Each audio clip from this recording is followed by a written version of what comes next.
মানুষ বলে মৃত্যু মানে শেষ নয়, কিছু আত্মা নাকি থেকে যায়, অসম্পূর্ণ কাজ, অমীমাংসিত কষ্ট কিংবা হিংস্র প্রতিশোধের জন্য। ভারতের নানা জায়গায় এমন অনেক ভৌতিক গল্প ছড়িয়ে আছে, কিন্তু আজ যে কাহিনী বলবো সেটা শুধু গল্প নয়, এটা দিল্লির এক নামী এলাকায় সত্যি ঘটে যাওয়া ঘটনা। সংবাদ মাধ্যম প্রথমে এই খবর কভার করেছিল।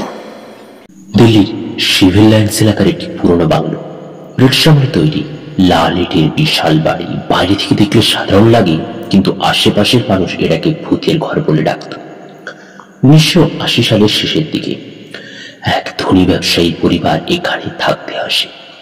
প্রথম কয়েকদিন সবকিছু স্বাভাবিক ছিল, কিন্তু তারপরে ঘটতে শুরু করে অদ্ভুত ঘটনা।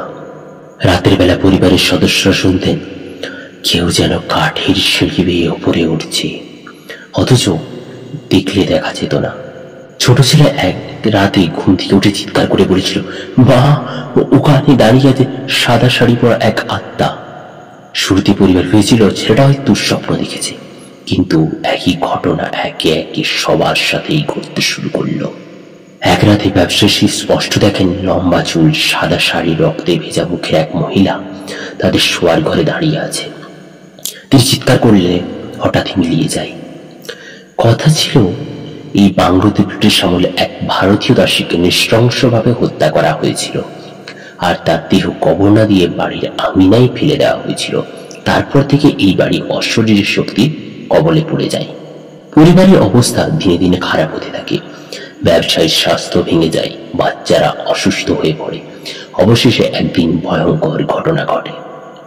পরিবারের মেয়েটি বয়স মাত্র 16 বছর, বাড়ির ছাদ থেকে নিচে পড়ে গিয়ে মারা যায়। আশেপাশের মানুষদের মতে কেউ তাকে ঠেলে ফেলে দেয়, কিন্তু বাড়ির ভেতরে আর কেউ উপস্থিত ছিলেন না।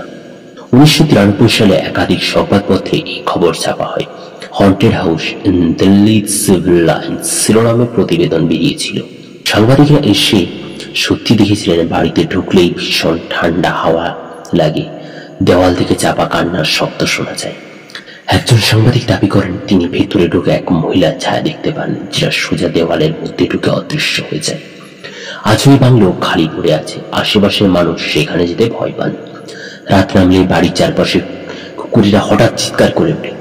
অনেকে রাত্রিবেলা পথচারীরা বলেন তারা দেখেছেন সাদা শাড়ি পরা এক মহিলা বারান্দার দিকে তাকিয়ে আছে। কেউ কাছে যেতে মুহূর্তে মিলিয়ে যায়। এটা শুধু গল্প নয়, এক সত্যি ঘটনা যা দিল্লির মানুষ আজও স্মরণ করে। ভারতের মাটিতে এমন অনেক অমীমাংসিত রহস্য লুকিয়ে আছে, যেগুলি আমাদের মনে করিয়ে দেয় সবকিছু বিজ্ঞান দিয়ে ব্যাখ্যা করা যায় না। কে জানে, হয়তো সেই দাসীর আত্মা আজও ন্যায় বিচারের অপেক্ষায় ঘুরে বেড়াচ্ছে, আর সেই বাংলো এখনো দাঁড়িয়ে আছে অন্ধকারে এক ভয়ঙ্কর সাক্ষীর মতো।